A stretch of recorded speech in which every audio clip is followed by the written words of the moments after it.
for each bit, I would clock it, and that would fill up the shift register. And after I have done that 4 times, what I'm going to wind up with is 1, 0, 1, 1. Now I can apply my test pattern. So to gain some more controllability, I'm going to use the scan chain to initialize all the registers. Now what about observability? Well, again, let's look at this block of logic here. I've used the scan chain, I've initialized the registers, I now apply a test pattern, clock the circuit, and I'm going to get some response out of this particular block of logic. And you'll notice that's going to be captured in this register because the output of this block feeds the D input. So when I clock it, the response of this to the initialized registers and the input test pattern, that's going to be captured in that Q output. I can now shift out through the scan chain to see what that response was. I've gained observability. So by clocking out 4 bits, I can get the observability of some of the internal circuitry. So while I am clocking out the observations through the scan chain, what do you do with the input? The next initialization of the registers. So if I'm going to try all 64 test patterns with this particular initialization of the registers, I would initialize all the registers, apply my first test pattern, give it a clock, and then shift out through scan out what the observations were from the internal nodes. Those were all captured here. And when I shift that out, I'll shift this pattern in again to reinitialize the registers so I can apply my second test pattern. And you do that until you've gone through 2 to the k times, and then you go to your next test pattern. So these steps are shown as follows. Here's a circuit that you've got,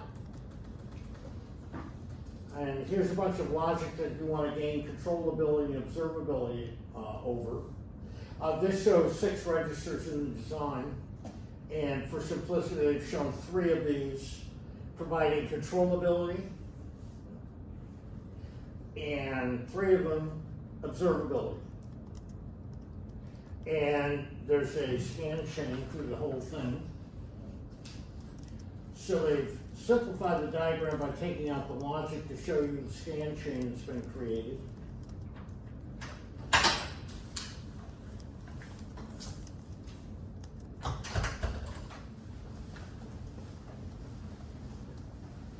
So now I'm going to run a test.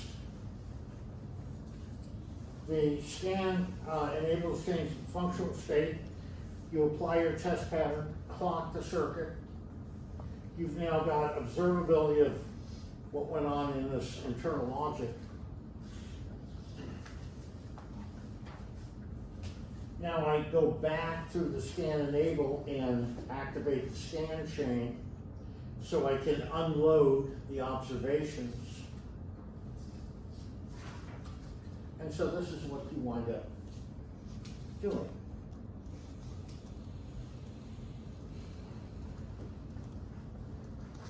As I shift out my observations, I'm shifting in the new initialization of the counters, the registers. And so these occur sequentially. And that's the basics behind scan testing. So scan testing will improve controllability and observability for your chips. So now we come to a little more involved. And this also is on Canvas, these slides. If you recall, when we looked at the Spartan FPGA, there were 4 blocks external to the FPGA fabric, and one of them was boundary scan. So this is the principle of boundary scan.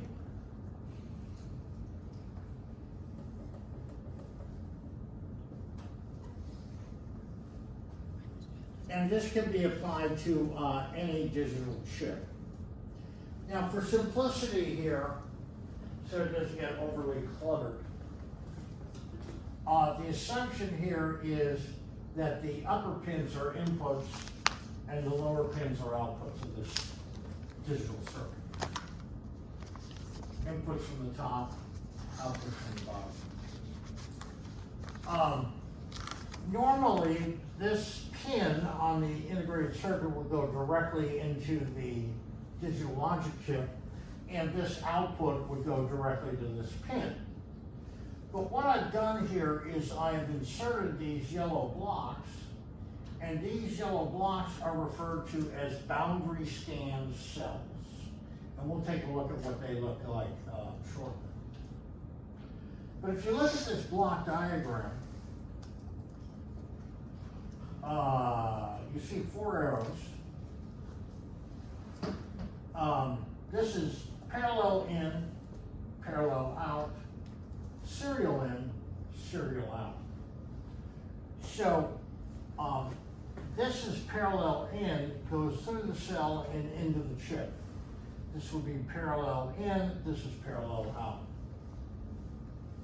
So under normal operations, it's the north-south path that's active. But I also have this east-west path. And what does this remind you of? Shift register. A shift register. Now I've added 4 pins to this chip. And you will have to add these 4 pins to make it boundary scan compatible. Where have you seen those 4 pins before?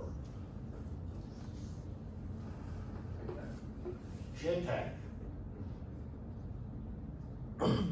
Now to make this chip boundary scan compatible, you have to do more than just add on all of the inputs and outputs boundary scan cells.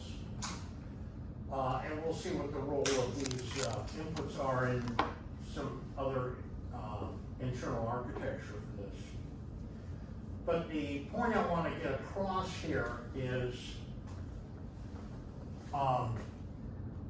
I have 2 ways of providing inputs to this digital circuitry. I can use the parallel in, parallel out pins, so I'm using the normal data pins on the integrated circuit. Or, coming through test data in, I can serially load this up with input data, like a test pattern. Capture the response of this digital circuitry in these registers. And since these can all be hooked together as a shift register, I can shift out the response from test data out. And at the same time, put in my new input test pattern. So it's the same thing as we saw in that previous slide where I'm shifting out the outputs and shifting in a new test pattern. The difference here is I'm only working on the boundaries. Scan testing modified that. Remember, we had to replace all the flip-flops with scan flip-flops. These are not scan flip-flops. This circuitry maintains its integrity. I'm not doing any scan testing at all on this chip or this circuitry. This is boundary scan. We're working on the boundary of the logic. And this logic here could be combinational, could be sequential. We're not making any restrictions this time. So the thing I want you to get out of this initially is the fact that all of the inputs and all of the outputs on the chip are going to work through these boundary scan cells. And the boundary scan cells through the parallel input, parallel output is the normal inputs and outputs for the chip. But through the serial in and serial out, I can hook them all together to one big shift register. Through test data in, I can shift inputs in, test patterns, capture the response, and through test data out, get the response to that test pattern, and as I'm shifting that out, shift in my next test pattern. Can you remind us what the cell was supposed to be called? Is it just a boundary scan cell, you said? Yeah, boundary scan cells. Thank you. Okay. So here's how I would, at the board level, use boundary scan. This is a printed circuit board and it shows 4 different integrated circuits. At the board level, I would have one of those JTAG connectors, those 4 pins. You test that in, test that out, test block, and test mode select. Test data in goes into the first chip. All of these are connected in one big giant shift register coming out of here. I go to the next input of this chip, the next one, and then to test that out on the board. So what I've done is I've taken all of the chips on this printed circuit board, which all have boundary scan cells, and hooked all of those boundary scan cells into one gigantic shift register. So now through test data in, I can apply test patterns to these 4 chips and these upper registers. Give the circuits clock if they require it. I will capture in the output cells the response to those test patterns. And now I can shift those responses out.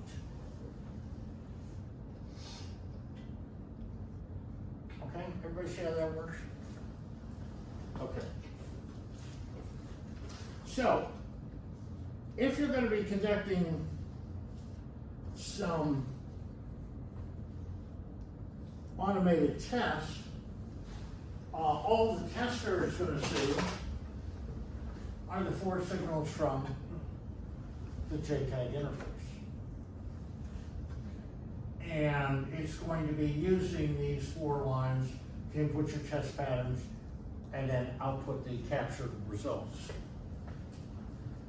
Now, this is what the boundary scan cell actually looks like internally. And I'm not going to go into a whole lot of detail on this. But here's your parallel in, the normal data in. Here's the parallel out. Here's the serial out. And over here is the serial in. Capture scan cell, update hold cell, update DR, shift DR. Where have you seen those names before?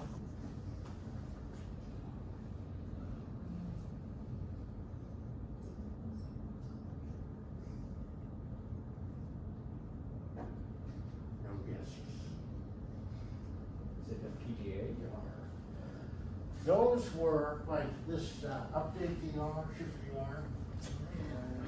Let's see. Was it on RAM? Was it on like an SRAM or something? Yeah. Let's see if I get it.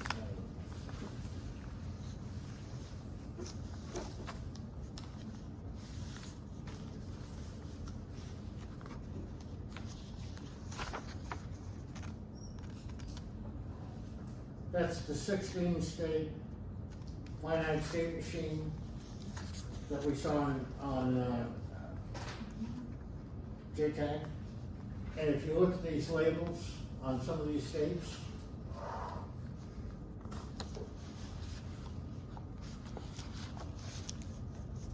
those are state labels. Okay. So JTAG ultimately became an IEEE standard. This is IEEE standard 1149.1. To make the chip boundary scan compatible, you actually had to add quite a bit of internal stuff. None of this that you see in here is part of the original chip. This yellow oval here is the original digital circuitry. So what I'm gonna have to do to make this chip boundary scan compatible is I'm gonna have to add a whole bunch of boundary scan cells for the inputs and outputs.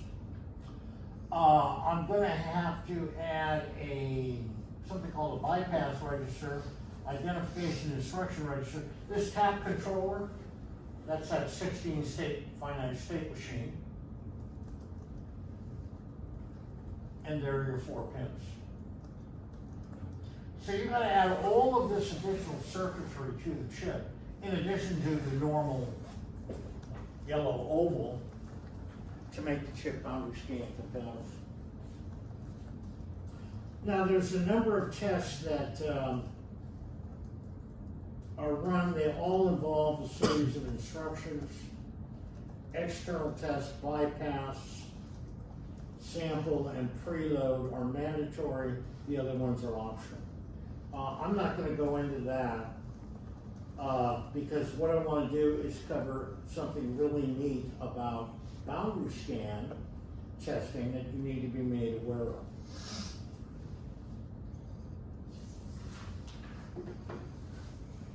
Recall bed of nails testing. So this in orange or red, whatever color that is, these represent nails in your bed of nails tester. So on this one, I've got a driver, so I'm applying some input to this integrated circuit. And this particular nail is on the output of that chip, so I can monitor how it responded to that input. And these pins may be changing function as the test is conducted. When this is a driver and that's the output, this pin is a sensor. But then I will later on change that to make this a driver to provide an input to this chip, and this output will be a sensor. So they may change roles during the test.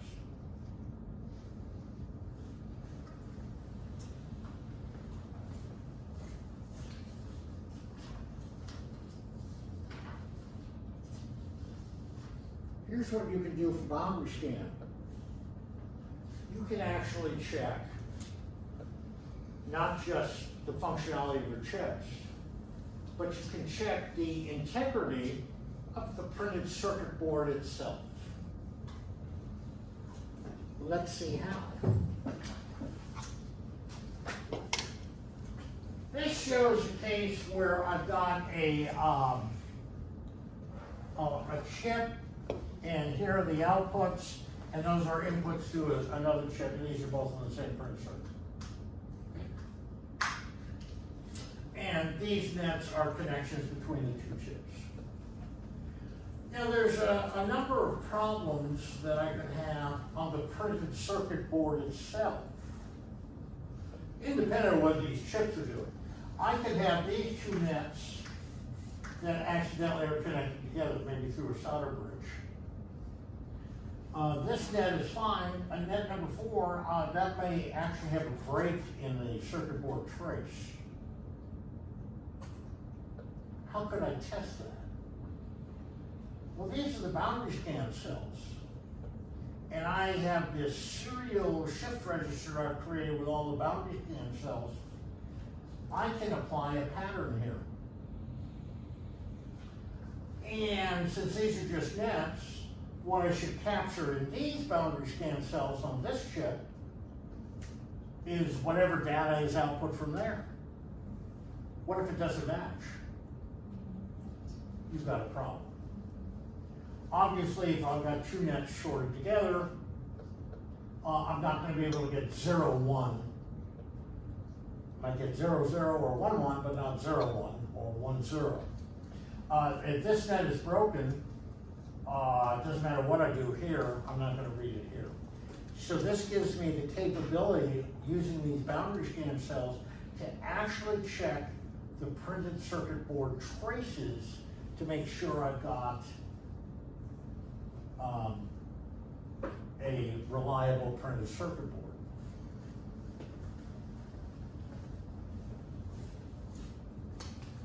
So this shows exactly how I would do that. This shows the type of pattern that I would apply here to drive these nets. So I put in between two nets that are running next to each other different binary values. If they're connected together, I'm going to get the same value here, where I should get a different value.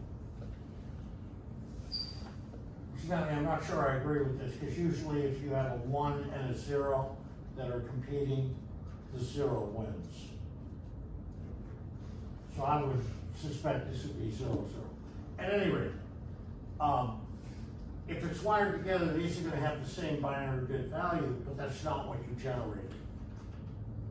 So you can tell that I have a potential wired OR. Two traces connected together. If this is an open net, I'm probably going to get a stuck at 0. So if I apply logic 1 here, I'm going to read a 0 here. Now, you'll notice net 3 and net 4 are close to each other. I applied the same pattern at a different value. Obviously, they're not shorted together. Okay?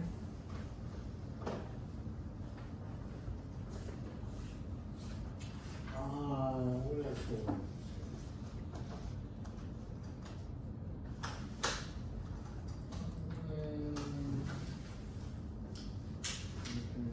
Oh, this bypass instruction, this is kind of neat.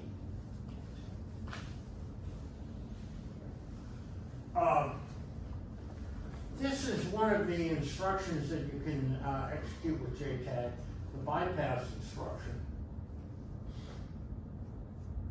And the tap controller loads any of these instructions into the instruction register, and that activates the appropriate circuitry. This bypass register is just a default one. Test data in goes to the D input. The Q output goes to test data out. So what's the point of that? Well, let's go back and look at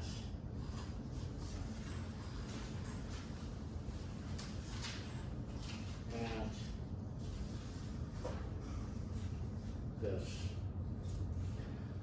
Let's suppose that I'm suspicious this chip may not be functioning correctly. So I want to run some additional tests on this particular chip.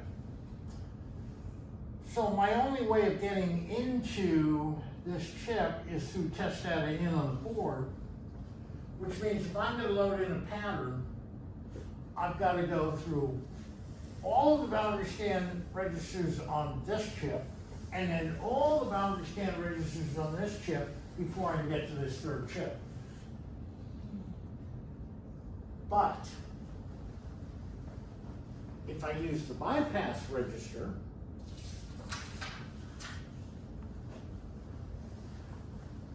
which directly connects test data in to test data out on the chip, one clock to get through that chip, one clock to get through that chip, and now I'm at my third chip. So instead of going through all these boundary scan cells, I can have these two chips put in the external test or the bypass instruction, so that the test data in on this chip goes through the bypass register to test data out. One clock to get through there, one clock to get through there, and now I'm at the chip I'm going to test. That significantly cuts down your test time.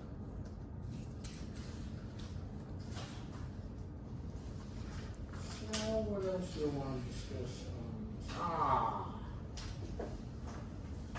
A question which quite often appears on final exams. How many boundary scan registers do you actually need to add to the chip? Oh, no, sorry. It depends on what the function of the pin is. And this slide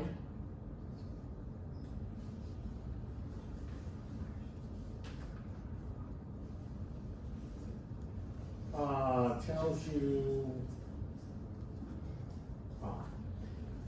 this slide and the next slide will tell you. I will need one boundary scan cell for every input. Every pin that drives an input to this logic will require a boundary scan cell.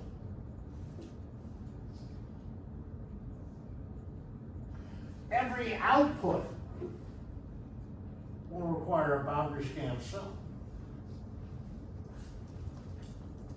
If this is a combinational output, combinational logic output. If it's a tri-statable output, see the tri-state buffer there, I will need two boundary scan cells for that output. One for the data and one to control the output enable line.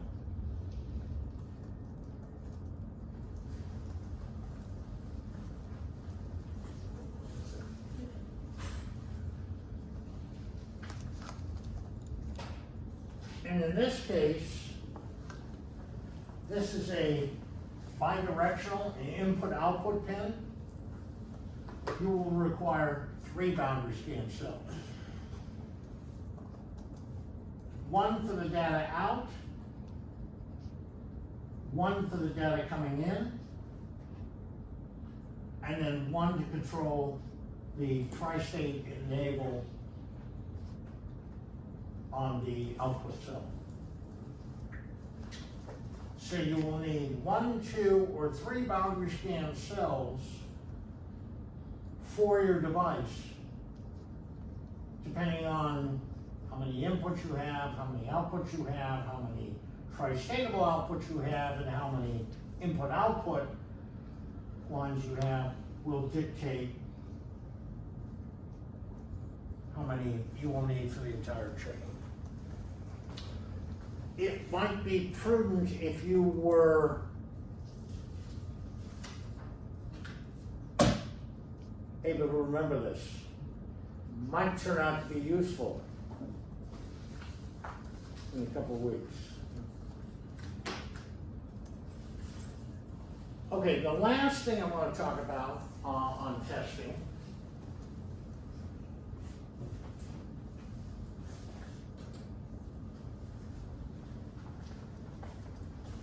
is memory testing.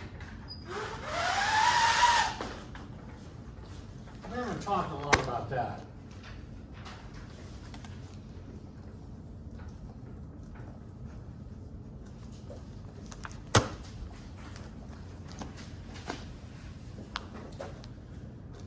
First of all, let's talk about read-only memory.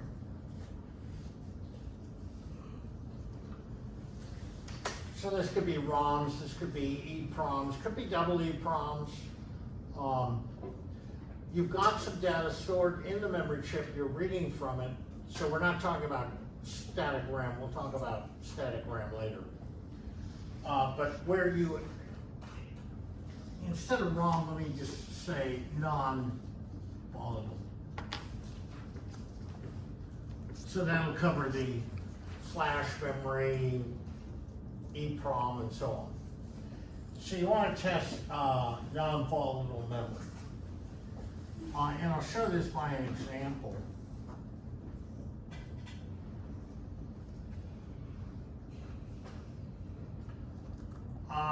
This is address.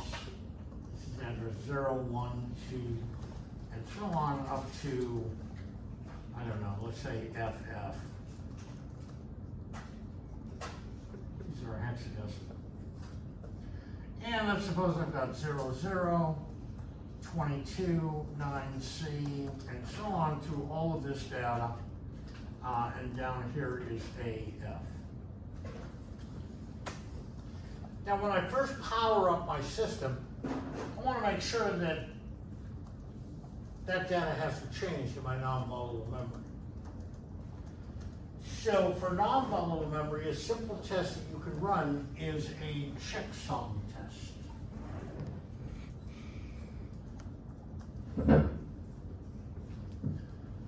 Now, there's a couple of ways that you can do a checksum. The simplest way is I take the first memory location and add to that value the data stored in the next location. And I'm going to ignore any carries out of the most significant bit, any overflows. Just going to add that to that, add that to that. I'm just going to total up all of the data stored. I'm going to wind up with a final 8-bit sum.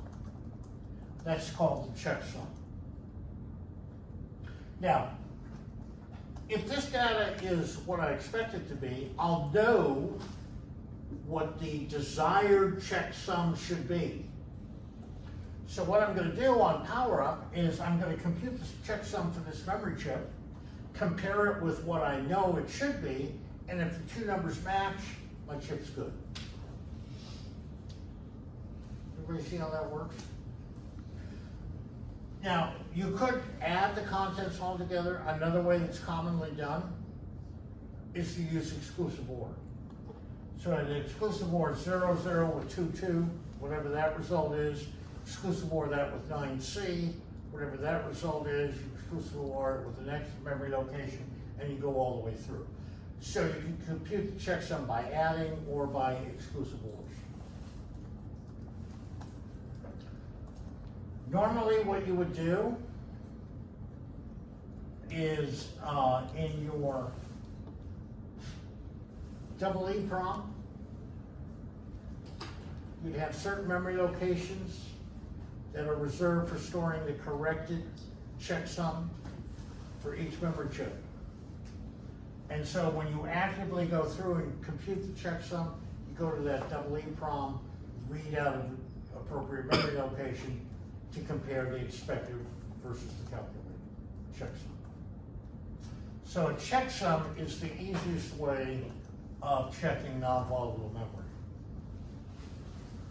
Volatile memory.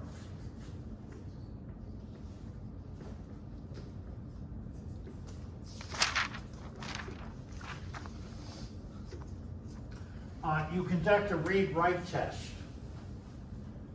What you do is you write a pattern to a memory location and then read it back. Do I get the same value back that I wrote into that memory location? Now, bear in mind, you don't have to do this for every memory location in the chip. If I can reliably read or write to one memory location in the static RAM, I should be able to read or write to any memory location in the static RAM. So you only need to pick one address for your read-write test to write a value and then read it back. Okay? So what values do you write? Well, let's assume we have 8-bit memory.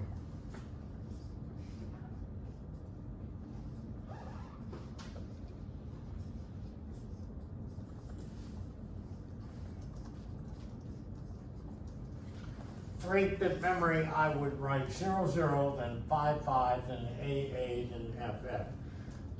Write, read it back, write, read it back, write, read it back, write, read it back.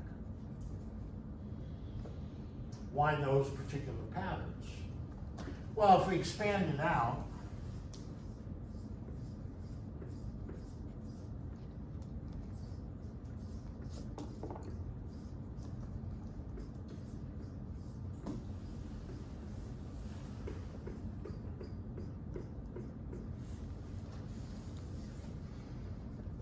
you can see why those particular patterns were chosen. All zeros, all ones, all the odd bits are logic ones, all the even bits are logic ones. This will also check to see whether or not your connections between your processor and your memory chip are good. Because if I have a situation like a wired OR condition where two lines are shorted together, or I have an open line, or I have it stuck at one line, those will show up with these particular tests. So this is how you would check that you can reliably communicate with your static RAM, and at the same time, verify the circuit board traces between the processor and those memory chips. And of course, if I got 16-bit memory, then I'd have 16 bits of these particular patterns. Questions? Okay, so let me tell you what's going to happen next week, which is Scorsa Cinemana, the last week. I have two topics that I'm going to cover Monday. Reliability, and we're going to dwell in the land of electromagnetics, transmission line effects in digital circuitry. Wednesday of next week, I'm going to show up. I'm not going to lecture on anything. That will be your last opportunity to clear up any topic that you have questions on. You don't really understand implication tables, or you don't understand how a set reset latch works, or whatever. Any topic that